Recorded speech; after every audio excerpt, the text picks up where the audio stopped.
So let me ask you, Mr. Pat Dixon, have you ever heard of a guy named Frank Dukes? I don't think so. Well, let me tell you about good old Frankie Dukes. We've actually done 3 episodes about his lies. He is a prolific con man. I'd like to call them exploits. Exploits, there you go, yes. He is a prolific con man and conned Hollywood into making a movie about what he said was his life, but something that has been thoroughly disproven. It was a movie called Bloodsport with Jean-Claude Van Damme. Ever seen Bloodsport? Nope. Oh, wow. You are in for a treat, sir. Turns out this guy convinced a lot of people that he was a great martial artist when there's nothing to suggest that he ever was, and lied about all of the facts that people brought to light when they tried to prove that he was not a prolific martial artist as well. It's a pretty interesting story, and I have a very, very short video that's just a quick overview on, yes, the exploits of Mr. Frank Dukes. At some point in the past, you may have bore witness to the ridiculous action film Bloodsport starring Jean-Claude Van Damme. Released in 1988, the film follows Van Damme as he participates in a secret martial arts tournament and ends up beating everybody because he's the main character.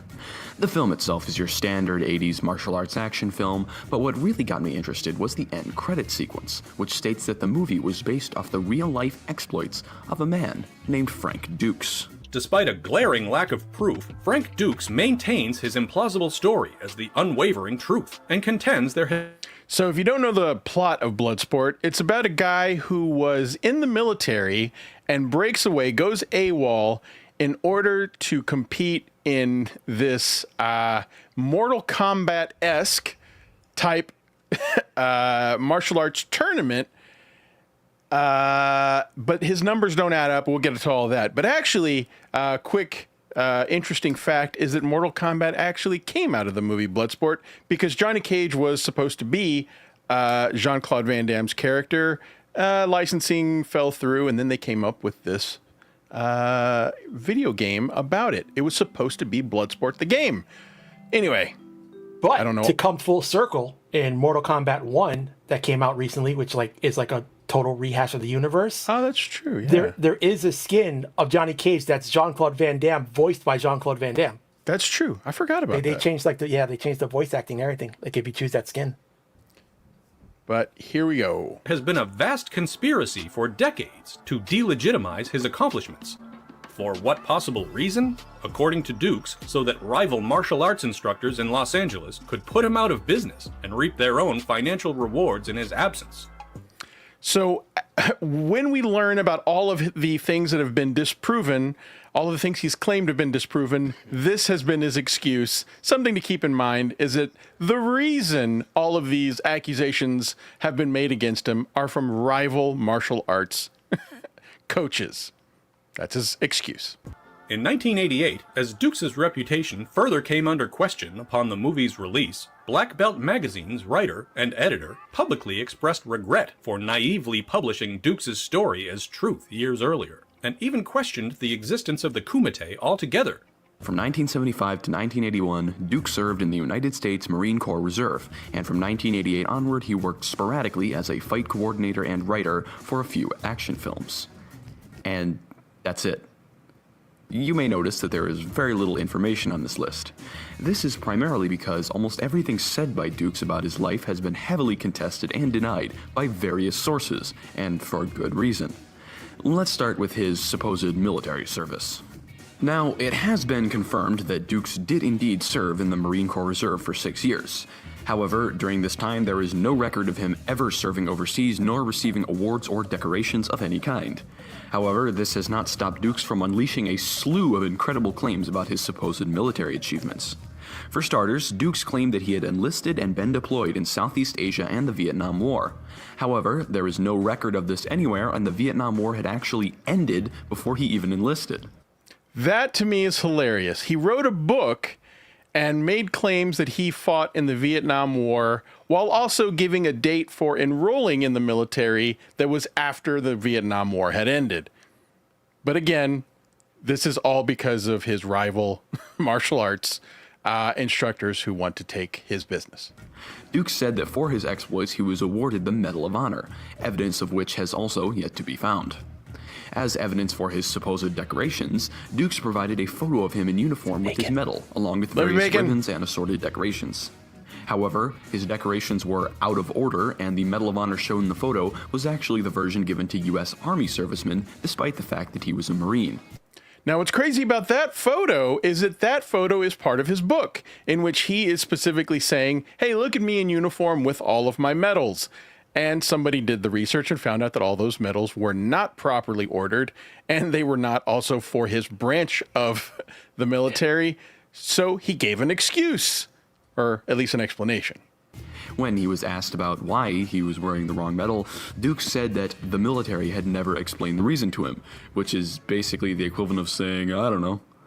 Several years later, Dukes changed his story to say that his uniform was actually a Halloween costume, and then he later claimed that he never said anything about a Medal of Honor in the first place.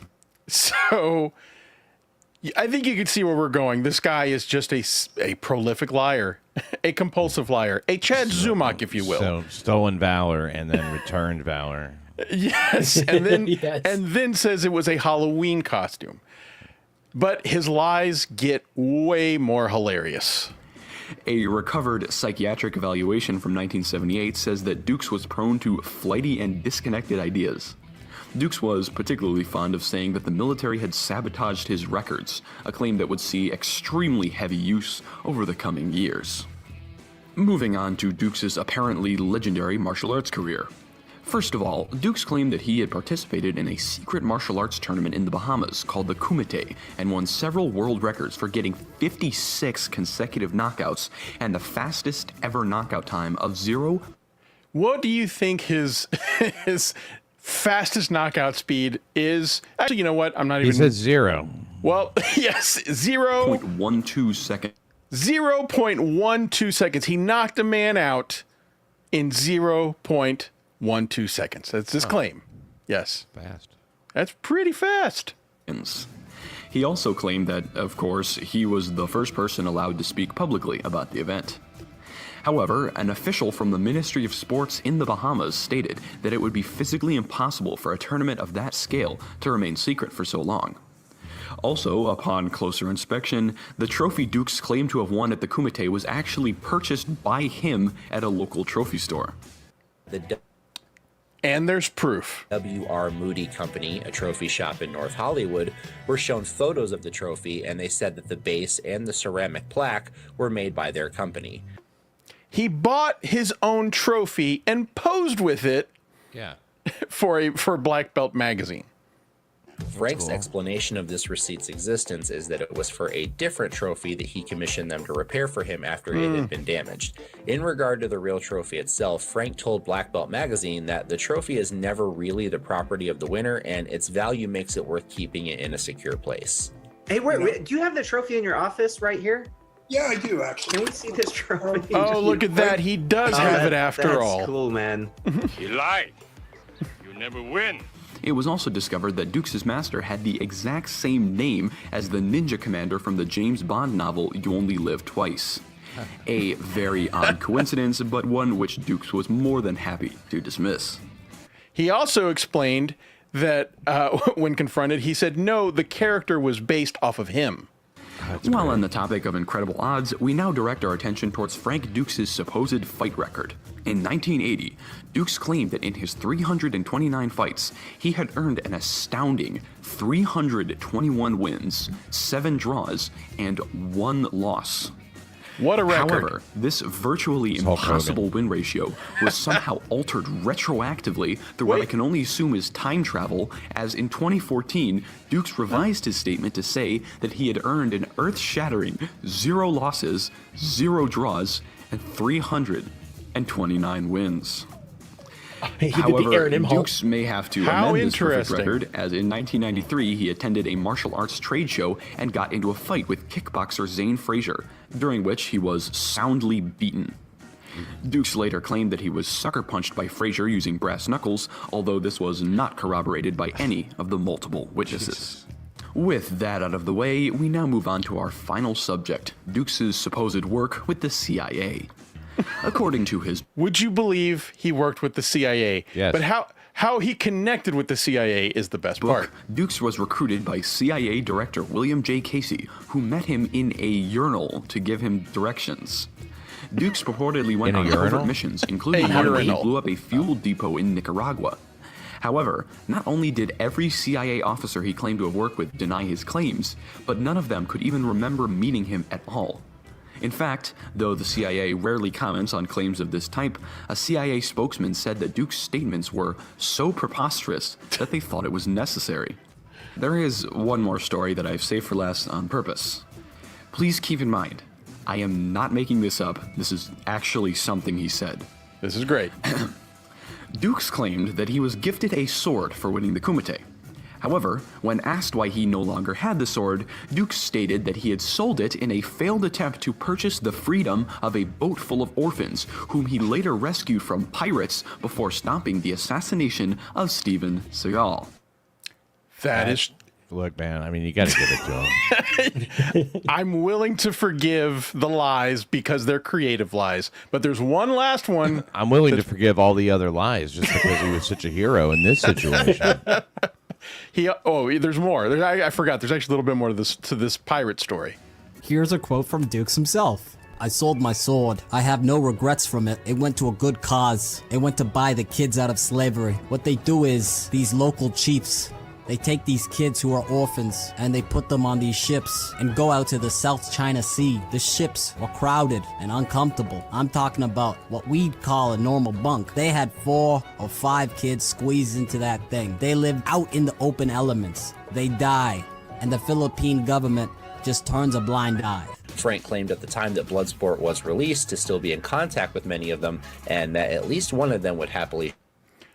He claims that one of them will kill for him if he asks. I feel as if they were using all that pirate footage and music to try to, make fun of him. But discredit him? That is pretty fucking cool. Shed blood for him.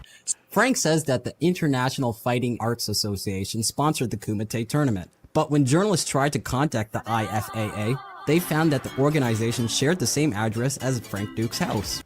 Whatever the case, this next Would you 12-year believe period of time that in Frank's life from 1975 to 1987, his home address was the headquarters of the sponsoring association of the Kumite? I don't understand why they're digging into his private life. He also, look at that, he did a talk show and said he lived as James Bond. Anyway... I think he won the house in the tournament, but he didn't get to win to own it. He lived for rent free for a couple of years. So it's not his address. And someone asked that we play the Kumite song. There you go. The song's still a banger. It's still awesome. Every night and day.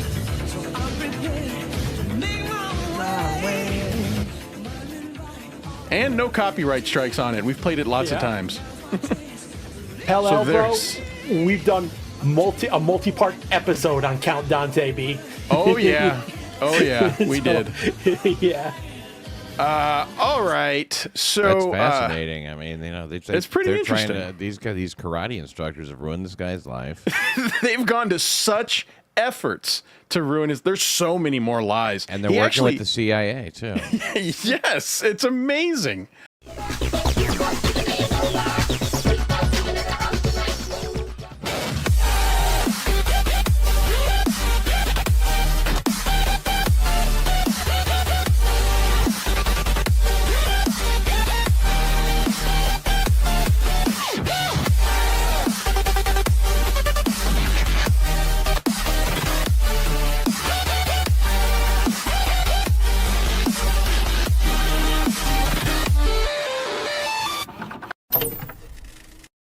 That's right, it sucks.